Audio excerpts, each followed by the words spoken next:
We heard that he'd been sinking, and then we heard that he died, and my husband said, "You will have to contact." And I was on the phone to the world, and people were saying, had I told the American president, had I told Mrs. Thatcher? It was only then, I think, that finally it was rammed home to me, the enormous effect that he'd had on the whole world. You know, ringing in the middle of the night, ringing the President of the United States to say that F.A.Hayek had died. Friedrich Hayek was a champion of the market. He inspired many of the people who built the world we live in today.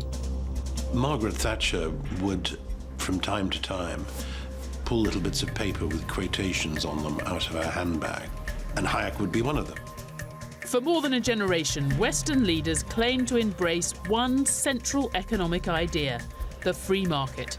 With the financial crisis, that orthodoxy is under attack. Our faith in it has been shaken like never before. But one great free market visionary has emerged from the meltdown with his reputation enhanced. There might never be a better time to listen to Friedrich Hayek.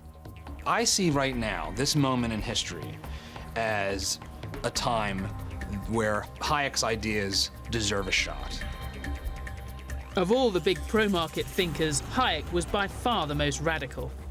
He believed the market should be freer than any government has ever dared to allow it to be. In the world, according to Hayek, politicians should step back from trying to manage capitalism's ups and downs. They should simply set it free. There's no doubt that he's a significant thinker, though there's major controversy about every area of his thought. In this series, we'll reveal the stories of the lives and revolutionary thinking of three extraordinary men: John Maynard Keynes, Karl Marx, and Friedrich Hayek. They all saw their worlds changing as never before, becoming ever more complex and interconnected. The fate of entire nations now hung on the power of money, and they had very different ideas about what to do. Even in the middle of an economic meltdown, Hayek's advice to governments was to step back and do nothing. Meddling would only make things worse. It's not what anyone has ever wanted to hear. But today we've tried all the usual tricks for fixing the economy. Is it time, finally, to take Hayek's advice instead?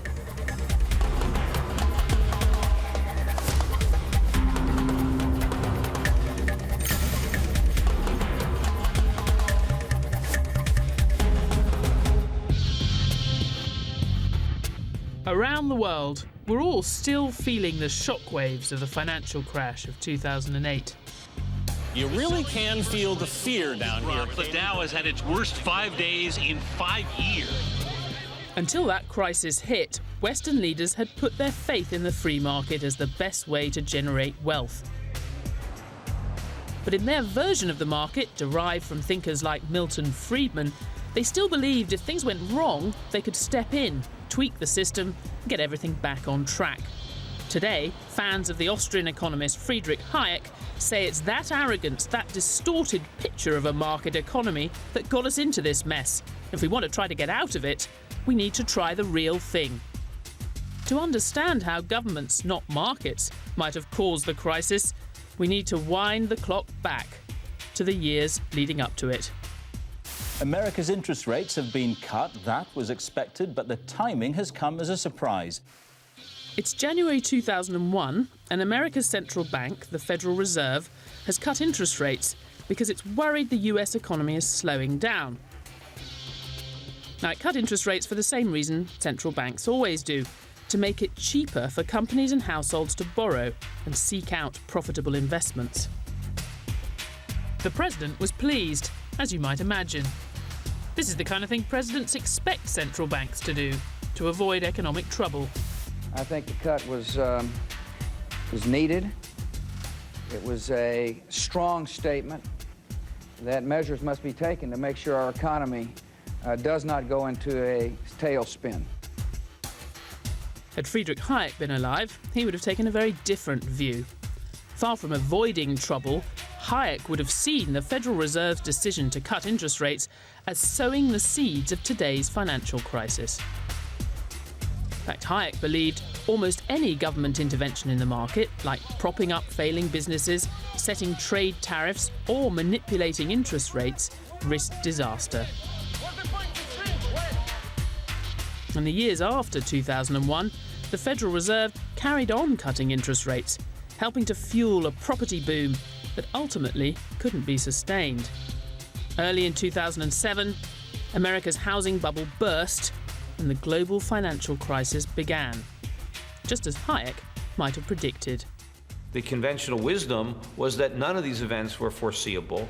We couldn't have done anything about it. But of course, all of that was false. What's playing out before our eyes is exactly what men like Hayek predicted would happen. At first glance, the Hayek view of the crisis looks a bit familiar, but don't be fooled. You probably think you've heard this argument before, that the Federal Reserve partly caused the crisis by setting interest rates too low, encouraging everyone to borrow too much. But the argument of Hayek and his followers actually runs deeper than that. It's not just that the Federal Reserve got its sums wrong, didn't set the right interest rate, it's that it shouldn't be in the business of setting interest rates at all. It's this radical rejection of the state's role in regulating the market that sets Hayek apart from other free market thinkers. He believed the market would do a far better job regulating itself if only governments would just leave it alone. Free market did not set interest rates at 1% under Greenspan. That's the government that is doing that. That is price fixing. It's kind of the way the old Soviet Union used to fix the price of bread or gasoline. The US government fixes interest rates the same way. We need the market to set interest rates, not the government. And if the market set interest rates, they would have been much higher. And we wouldn't have had these problems. Hayek's belief in the positive power of the unbridled free market stems from his childhood in Austria. He was born in Vienna in 1899. Then the city was packed full of intellectuals like Freud and Wittgenstein, many of whom Hayek came to know. These family photographs have not been widely seen. Growing up, he had a keen desire to make sense of the modern world taking shape around him. I must have been 13 or 14 when I began pestering all the priests I knew to explain to me what's meant by the word God. And none of them could. That was the end for me of it. Hayek grew up in a family of scientists. Like many other intellectuals in Vienna at that time, they liked to think they were on a grand quest to unwrap the secrets of the universe. Since the 18th century Enlightenment, science had unlocked many of the puzzles of the universe, including the origins of life itself. As Hayek grew up, he was drawn to what he saw as the last frontier, the mysterious workings of the economy in all its growing complexity and power. In Darwin's theory of evolution, he thought he saw what a new science of the economy might look like. Physics, which allows often for precise predictions in terms of planetary motion and eclipses, is not a good model for understanding how social phenomena work. I think that was the basis of his attraction to evolutionary theory. He wanted to establish that you could be a science even if you don't make precise predictions, even if you don't have the sort of control that many of his opponents said, well, if we're a science, we should be able to engineer society the way an engineer builds a bridge. Darwin's theory of evolution also helped forge Hayek's vision of capitalism itself. He came to believe the global market had evolved over the course of human history, emerging as a kind of natural wonder, driving civilization forward.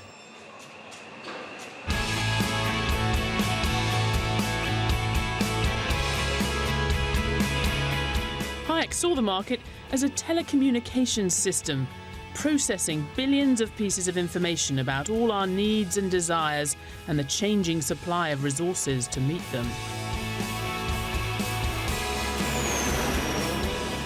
Hayek said it was a marvel the way all this is conveyed to us by prices that guide our actions as they rise and fall. And to Hayek, the market does most good when it's most free. It's our desire to control it that most often turns it against us.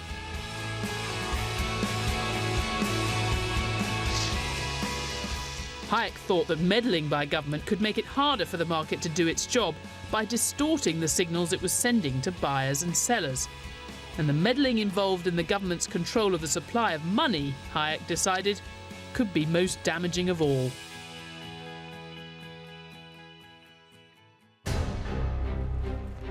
Rampant inflation, unemployment, uncontrollable debt. In Vienna after the First World War, Hayek saw for himself how government abuse of money can wreak havoc. Across Austria, prices had taken off, and so had unemployment. Even the rich were struggling to feed themselves, and no one could quite understand why. The war had left the Austrian government with huge bills and low tax revenues, so it ordered the National Bank to simply print the money it needed in exchange for bonds or IOUs. What the people manning the printing presses and their political masters had yet to really grasp was that they weren't just producing money, they were producing inflation. The amount of money in the economy was going up, so people had more money to spend, but of course the amount of things they could buy had stayed more or less the same. That forced up the price of everything. Inflation took off. In fact, the situation got so bad in Austria, the inflation rate hit 10,000%. The financial wealth was destroyed. Those that had jobs continued to have them, but they could no longer afford, for instance, to have maids and servants. We just saw all of these people all of a sudden ended up being out of work. With their economy going up in smoke, Austria's central bankers tried to fight fire with fire. By the summer of 1922, prices were doubling every month and the central bank was playing catch-up, printing higher and higher denomination banknotes just to reflect what was going on in the shops. In the end, this 500,000 kroner note could maybe buy you a loaf of bread. Of course, by pumping more and more money into the economy, they were only making the problem worse. For Austria's politicians, it was all a crisis of their own making. They'd been printing money to pay their bills since the start of the First World War. They didn't understand that that could lead to inflation. It was a crisis caused by ignorance. Having seen Austria brought to its knees, Hayek had an almost visceral fear of inflation all his life. It's a fear that central bankers still share today. What happened next in America led Hayek to conclude there can be something worse than government ignorance: hubris.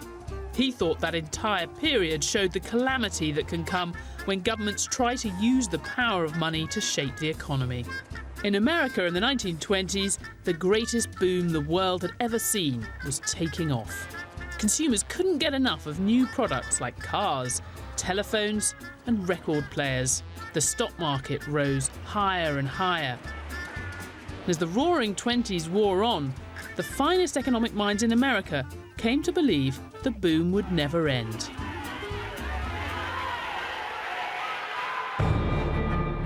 Back in Austria in early 1929, Hayek was convinced they'd got it all wrong.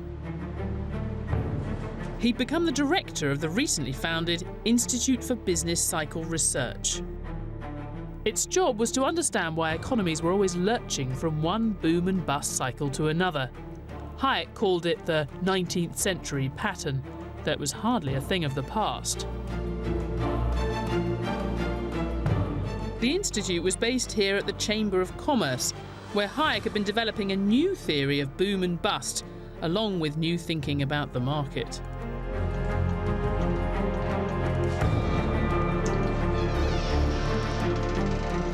To many, the downs were unpredictable, a kind of force of nature that might destroy an economy without warning. Hayek had been working on a new idea, that the seeds of busts were sown during booms. Because the world had become increasingly interconnected, Hayek had been studying the American boom to help him forecast what would happen to the Austrian economy. He had to produce monthly reports on the state of the European economy. And in 1929, he's credited with making a striking prediction. He thought the American stock market boom was about to end. He was right. In October 1929, Wall Street fell off a cliff, and the 20s roared to an anguished end.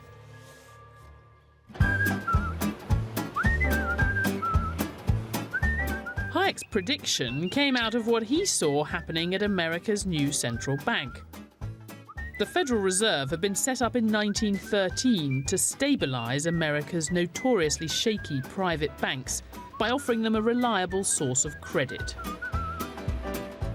Hayek's big idea was that it was the cost of borrowing, the interest rate set by central banks like the New York Federal Reserve, that caused unsustainable booms to develop and caused the inevitable busts.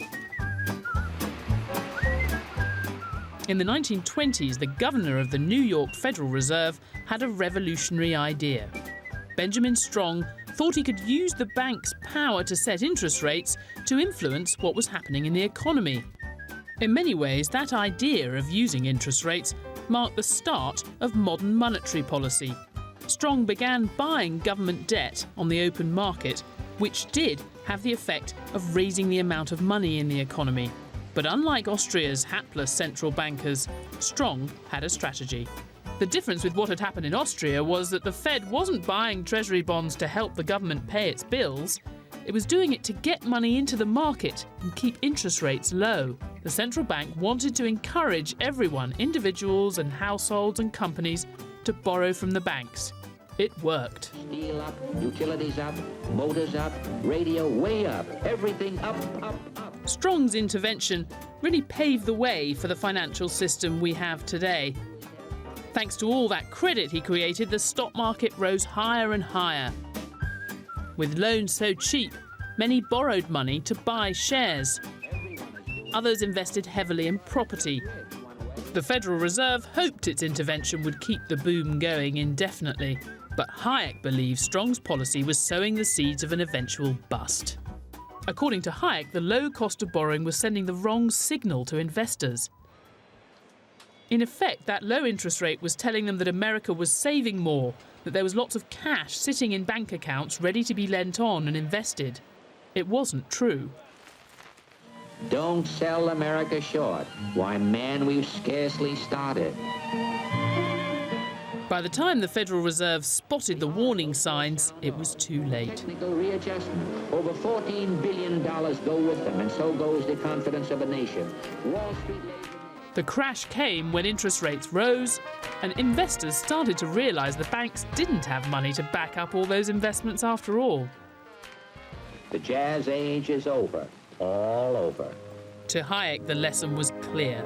By feeding the boom with cheap credit, the Federal Reserve had helped cause the Wall Street crash and the Great Depression.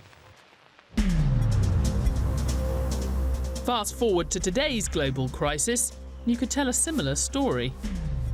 We certainly saw a lot of cheap credit in the decade before the crash, which did help fuel unsustainable property booms. Today's central banks have computer models of the economy light years ahead of anything dreamt up by Benjamin Strong.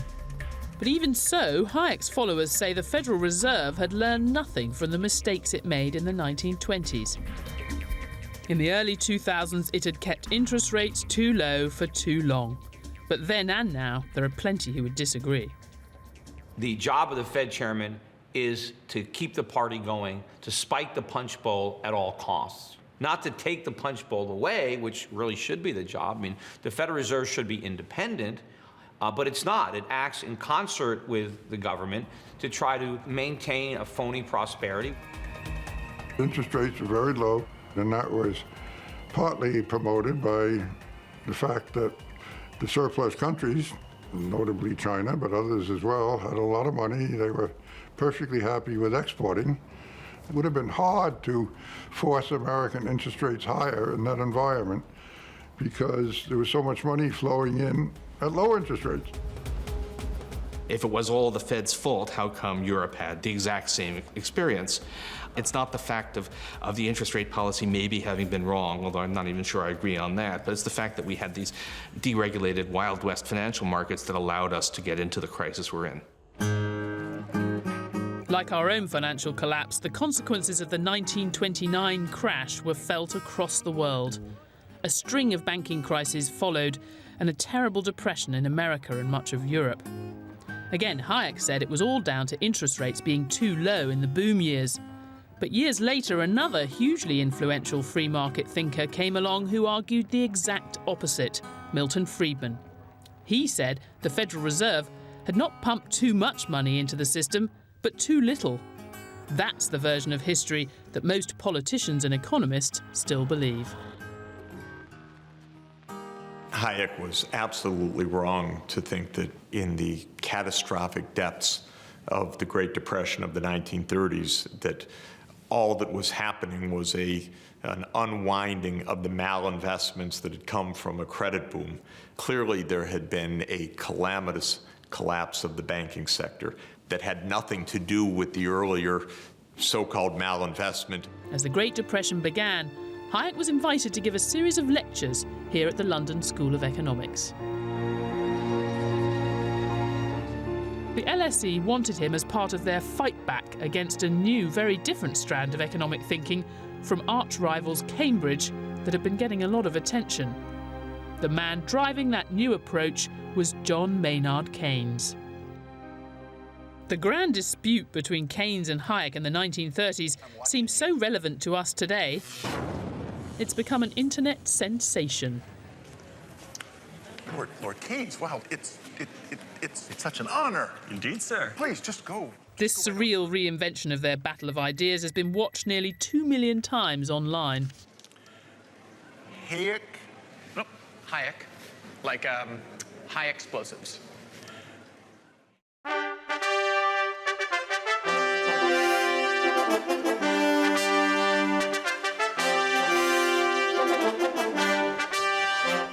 Hayek's opponent, Keynes, was a heavyweight thinker, the seemingly unstoppable new force in economics. The clash felt a bit like David and Goliath. Keynes had two brains. It was said of him that he caused more inferiority complexes with justification than anyone else in his generation. Hayek was not known. He was 16 years younger than Keynes. They fell out with each other on first meeting and continued to fight for the rest of their lives. The big economic argument that started here in 1931 is still going on today. If an economy gets into trouble, should the government intervene to try to fix it? Keynes' answer was emphatically yes. Hayek said no. For once, it really was that simple. For Keynes, it was a moral problem. The fact was there were people unemployed, and therefore they should be put back to work. And it didn't really matter how you did it.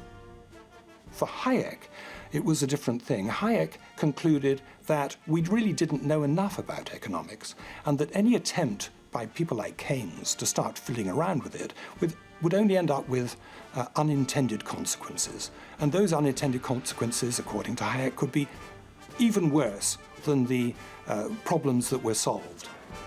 The bitter argument between Hayek and Keynes embodies a fault line in economics that exists to this day. It's one of the great academic disputes in the history of intellectual thought. It set the tone, really, for the difference between left and right today, between those who want to intervene in the economy and those who would prefer to leave the economy alone. It was one of the most important intellectual battles of the 20th century, and at the time, it was pretty clear who won: Keynes. In 1933, as the Depression showed no sign of ending, President Roosevelt instigated a massive public spending program that looked very Keynesian. Under the New Deal, all kinds of infrastructure was built across America, perhaps most famously Hoover Dam in Arizona. The New Deal's gone down in history as the first time a country seriously tried to spend its way out of recession. But even at the time, Hayek thought it was a mistake. He believed what the economy needed was a period of cleansing to get rid of all the bad investment and weak businesses from the boom and let the fittest survive. Hayek saw the New Deal as an artificial stimulant preventing the market naturally healing its damaged ecosystem. Rather than stepping in, government should step back and let the recession do its job. Hayek thought that the recession was the return to normalcy, that the boom was caused by bad policy, but once the recession started, that was the return of the economy to normalcy. It would involve liquidation of certain projects that had been started that were not sustainable. But in the depths of capitalism's worst ever crisis, Hayek's tough message was too much for most politicians to swallow. He was ignored.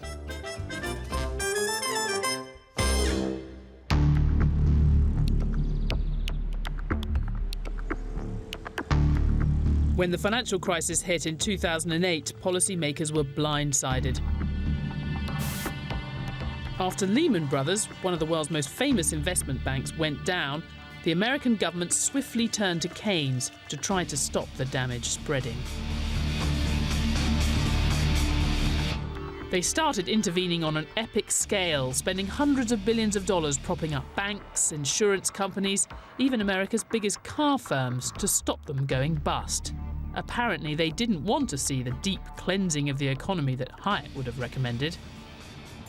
It's not like I'm glad that we need a recession. It's unfortunate that we need this recession. Had the government not interfered in the economy in ways that I would have been against, we never would have had this phony boom.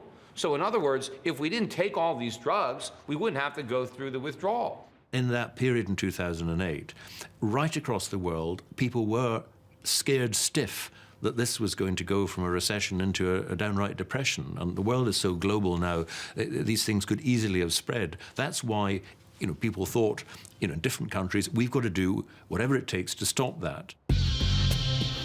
Today, central banks are pursuing another Keynesian idea, keeping interest rates low, encouraging borrowing to stimulate economic activity.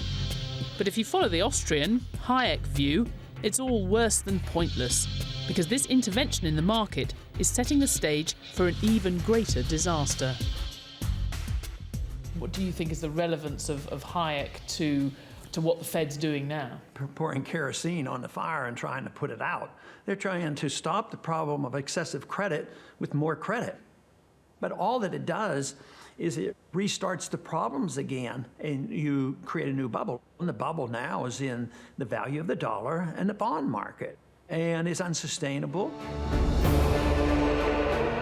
Hayek's argument with Keynes was all about how best to make capitalism work. But as the 30s moved on, Hayek was drawn into a far greater battle, whether capitalism was even the right way to organise society, or if the new ideologies of communism and fascism, with their centrally planned systems, held the answer. He was convinced both were utterly wrong. Hayek said, not merely can human beings struggle to understand how to cope with uncertainty, but the world is just too complex for them to cope with understanding all of it.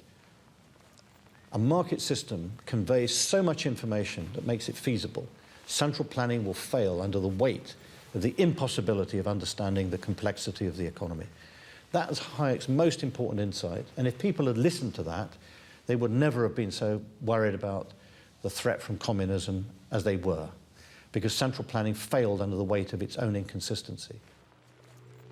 Hayek had seen the economic costs of central planning, but World War II made him focus on the political implications. Of course, he didn't want the Allies to lose the war, but seeing how the war effort was changing the economy made him worry about what would happen if they won. He didn't want to defeat the Nazis and then find we'd handed our freedom to an army of bureaucrats instead. When the Second World War began, the British government took control of the economy to harness its power for the war effort. Hayek worried they would never let go. There's a lot of enthusiasm, especially among socialists, to continue the planning that had taken place during World War II after the war was over. A government inspector checks that the measurements are 90 inches long and 60 wide, and that the weight is 4.5 pounds. As men from the ministry dictated how many blankets each blanket factory produced, Hayek began writing a book attacking the government's control of the economy. It would help change the course of the 20th century and start a political battle that runs to this day. And there is a handwritten copy by my father-in-law in an ordinary child's exercise book of The Road to Serfdom. He has written on it, this is about the third or fourth draft from a longer typescript, later destroyed by mistake. And so that is the draft that survived of The Road to Serfdom. In The Road to Serfdom, Hayek makes a moral argument that government attempts to control the economy ultimately enslave its people. When we give more and more power to the state, gradually there is an erosion of first economic freedom and then ultimately political freedom. That erosion of political freedom then leads people to demand a strong man, a dictator, to sort everything out, make the trains run on time and everything else, and that this leads inexorably down the road to totalitarianism. It says, to the socialists of all parties. He loved it. He was so amused when he thought it up. The Road to Serfdom was published in Britain in 1944 with little fanfare. But across the Atlantic, things were very different. In April 1945, Hayek agreed to give a short lecture tour of American universities. Before he arrived, his book was given the kind of publicity that money can't buy. An extended extract was published in Reader's Digest, which had more than 8 million subscribers. Hayek's warning about the dangers of big government struck a chord with many Americans. The Road to Serfdom really fitted in with notions of American individualism and the sense that anybody can become a millionaire if only they were to work hard enough, and an anxiety which came right from the Founding Fathers about whether the federal government should take too much power from the states. After the war, the size and reach of government did grow across the Western world with the rise of the welfare state. Reading Hayek gave a kind of explanation of why what had gone wrong was going wrong. Hayek gave an alternative vision, which seemed to me to be very cogent. What it boiled down to was freedom within the rule of law. What he was read to say, and actually himself moved to say by the 1960s, was that moving to a social welfare society would eat away at the health of democracy. I think it's one of his failed predictions, badly failed, even though it remains an influential part of his thinking now with many followers in the libertarian mode. In fact, Hayek was in favour of governments providing some kind of safety net, but his modern supporters don't like to dwell on that. Well, we have a lot more socialism now than when he wrote it. As socialism creeps in the economy slowly over time, a lot of people don't notice it. And eventually, you're not on the road to serfdom, you've arrived at serfdom. Think about Victorian Britain. That was certainly a very free market. There was a minimum of government intervention. Do we think that the average citizen of England in 1870 felt a great deal of personal freedom? I think there was a great deal of servility and class deference coming out of the fact that the lives of the poor were incredibly insecure, and only by constantly flattering their betters could they have any reasonable assurance of survival. So no, I think there's more freedom and dignity in a moderately strong welfare state than there is in the Hayekian paradise of free markets.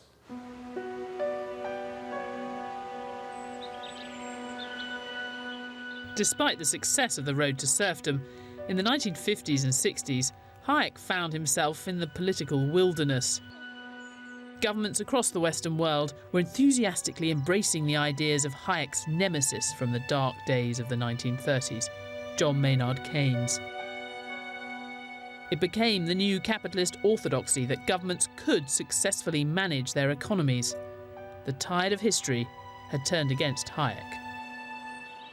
He got very depressed. People weren't listening to him, they weren't reading his books. England seemed to be going left-wing. He'd chosen to be British, and he looked from his views of an economist, and he could see everything going the wrong way. Then in 1974, F.A.Hayek got a phone call out of the blue. It was the man who'd invited Hayek to the LSE 40 years earlier to do battle with Keynes. It was Lionel Robbins who rang me and said, "Are you sitting down?" I said, "Yes." And he said, he's been awarded a Nobel Prize in economics. And that was like being given a knighthood of the world. That's the Nobel citation. Stockholm, the 10th of December, 1974. Alfred Nobel, given to Friedrich von Hayek. His life started off completely again. He'd been depressed, he was coming up to retirement, and suddenly everything started. It was a new life. Absolutely, everything took off for him.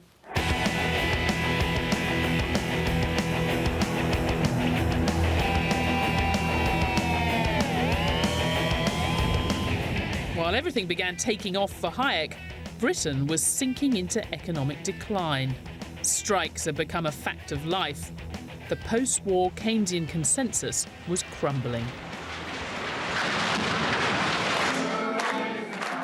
A few months after Hayek won the Nobel Prize, the Conservative Party turned to a new leader.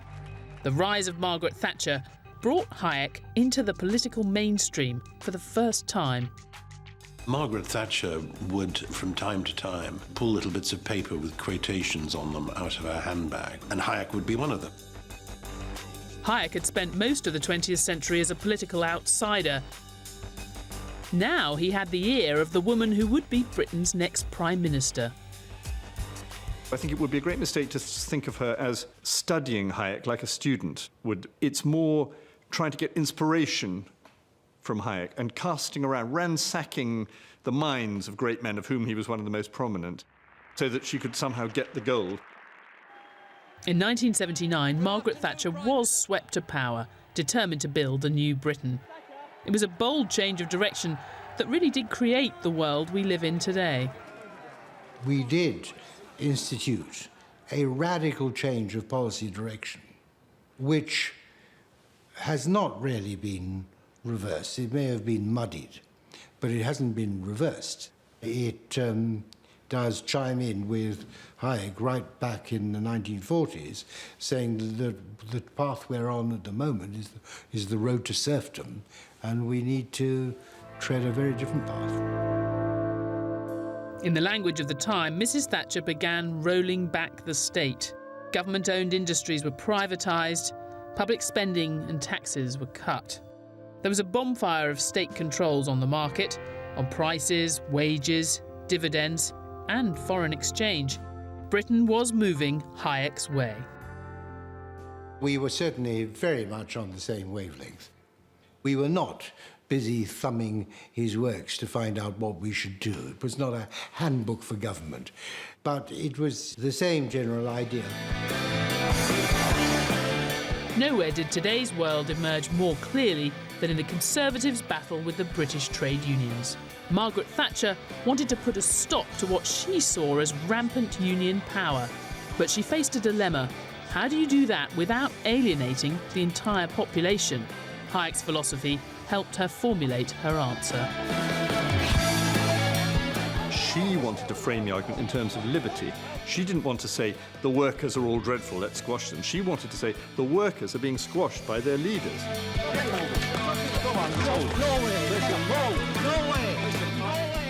This very much fed into Hayek, and the idea of liberty was you were defending your country here as well as the state of labour relations. Hayek and Margaret Thatcher agreed on a lot, but there was one crucial difference between them. Whereas Hayek thought you freed the market to prevent power from getting too concentrated in the hands of politicians, Mrs. Thatcher thought you could have free market policies and still keep a lot of power at the centre. That tension between Hayek's ideas and the controlling instinct of even free market politicians never really went away. Where she, I think, missed out sometimes was understanding the importance of institutions and of countervailing power in a society. Hayek, for example, was quite understanding about the role of local authorities and local municipalities and local power centres in a way which I don't think Margaret ever was.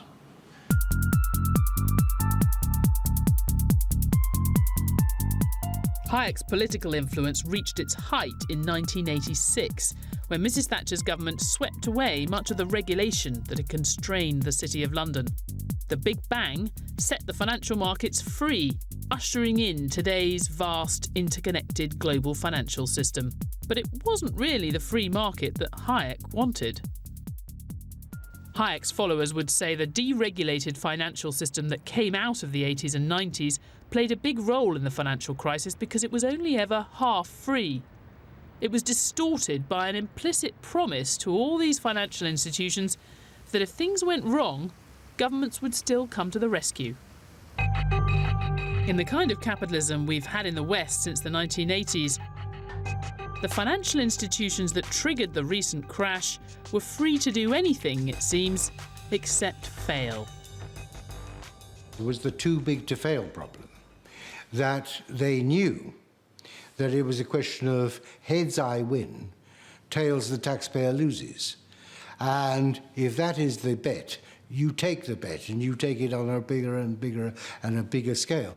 So they knew pretty well that if they got the gamble wrong, governments couldn't allow them to fail, they'd have to be bailed out. That is what is wrong, and that is what has to be stopped.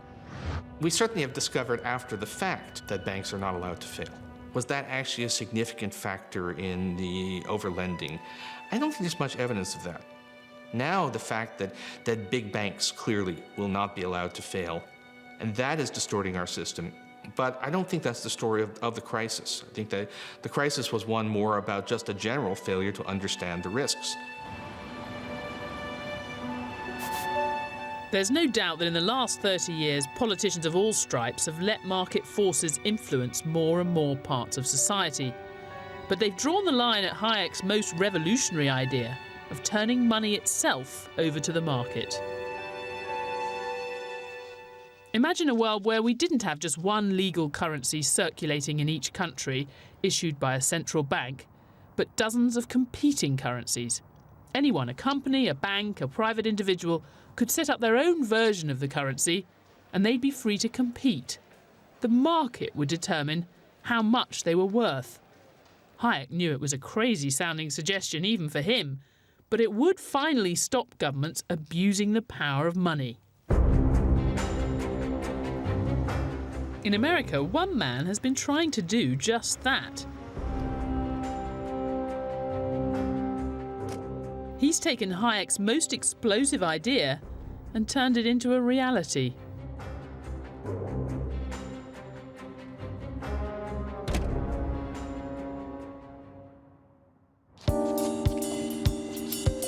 Bernard von Notthaus calls himself a monetary architect. The American authorities call him a domestic terrorist. For some, what's happened to von Notthaus shows just how seriously governments take any challenge to their monopoly over money. Economics is dry and boring, but money is exciting, money's sexy. You know, money's got pizzazz. It's about people and about dreams and about what we do, you know. Money is fantastic, and that's what I really connected with in terms of von Hayek, because what he said in here was about people taking control and people issuing their own money. Von Notthaus created his own currency, a silver coin called the Liberty Dollar, which anyone could buy, and many have. Thanks to him, coins worth anything up to $50 million have now been sent out into the US economy. And Hayek was a big inspiration. He says the problem is government money. It's always been government money because they abuse their power. They make money out of thin air.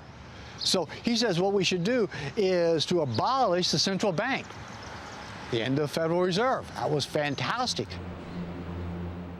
Ever since Benjamin Strong was running the New York Federal Reserve in the 1920s, central banks have used their control over the supply of money to try to manage the economy's ups and downs.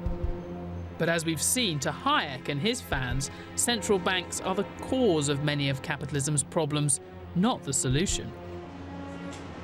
And I don't argue for closing the Fed down in one day either. I want an audit of the Fed, and I want competition, Hayek's ideas of competition and money, and see who can win this argument. But for them to claim monopoly powers and prevent us from practicing private market economics is the real problem that we have. A lot of this is this utopian vision, the golden age when men were men and currency was free.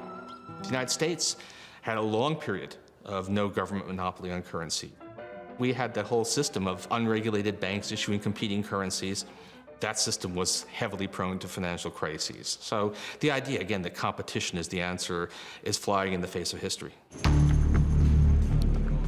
Perhaps, but the history of government efforts to control the market hasn't been so pretty either. For Hayek, what was really utopian was the belief that central banks, or anyone else for that matter, could ever be a match for the dizzying complexity of our modern economy. Hayek would say since they can't do it, they should just stop trying. We should stop having... Well, stop having any intervention in monetary policy, or stop having central banks if you go to the extreme. Well, that's dreaming, I think. Von Notthaus's own attempt to compete with the Federal Reserve eventually drew the attention of the American authorities. In 2007, the FBI moved in. I think they began to perceive us as a threat instead of a solution. The monetary architect behind the Liberty Dollar is talking about the U.S. government and why agents raided his Evansville World headquarters earlier this month. Von Notthaus was charged with counterfeiting U.S. currency. Giving evidence in this courthouse in North Carolina in 2011, he talked about Hayek. Well, he was relevant to my defense was because this wasn't some harebrained idea that I had thought up myself. That I pointed out that here was a well-known Nobel laureate who had talked about exactly what I had done.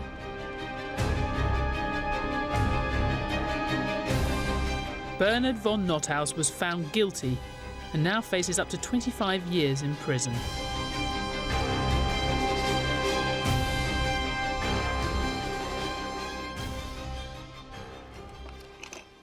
I think this was the one he was most proud of. Companion of Honour, presented by Queen Elizabeth II, Buckingham Palace, 1984. And he was absolutely thrilled when he got that. To Professor Dr. Towards the end of his life, Hayek was feted by everyone. He'd inspired politicians all over the world with his boundless belief in the power of the free market. That is Catholic University, Caracas. But when it came to their actual policies, Western leaders in the 1980s usually turned to a free market thinker whose ideas they found more palatable. Milton Friedman's belief that governments could steer the economy using their power over the supply of money in circulation is still a touchstone for governments everywhere. In that sense, Friedman, unlike Hayek, did offer politicians a way to champion the free market and hold on to the reins of power. Hayek's life spanned almost the entire 20th century, an era of unprecedented scientific progress. That's one small step for man, one giant leap for mankind. But also unprecedented economic disasters. Living in the shadow of both, Hayek came to see the great crises of capitalism as the result of politicians mistaking economics for a science. It was a century for taking on all the big questions, and the big question for economists was how they were going to tame this extraordinary modern economy. Keynes and Hayek both thought that would be incredibly difficult, dangerous even. But Keynes flattered governments with the idea that they could tilt the course of human history their way. It was Hayek who said they shouldn't even try. We might uncover the laws of the universe, we were never going to master the complexities of human nature. Pretense of knowledge, he called it, pretending they know something that they don't know. Well, they've been doing it now. We've given the current crop of economists, let's see, how many years would that be? About 70-some years. Total failure. Many of the computer models have been desperately misleading in pretending that we understand how the economy works. We don't. We can't forecast the economy. But we can try to think about the big questions. Can we get out of a deep slump? And I think by working with other countries, we can gradually find our way out of this. So you need the different insights together. But Hayek the moral of Hayek is avoid hubris in economic policy, just as we should avoid hubris in thinking that markets left to their own devices will lead us to nirvana. There's no doubt Hayek helped change the course of world history, shifting it decisively away from the state and towards the market. But no government has ever dared to implement Hayek's vision of a market free from state intervention. And when capitalism faced its biggest test since the 1930s, politicians rushed to save the market from itself. In fact, the biggest debate in Britain today is not about whether the government's doing too much to prop up the economy, but whether it's doing enough. Today, Hayek's advice seems harder to take than ever. The global economy is still struggling with the effects of the financial crisis.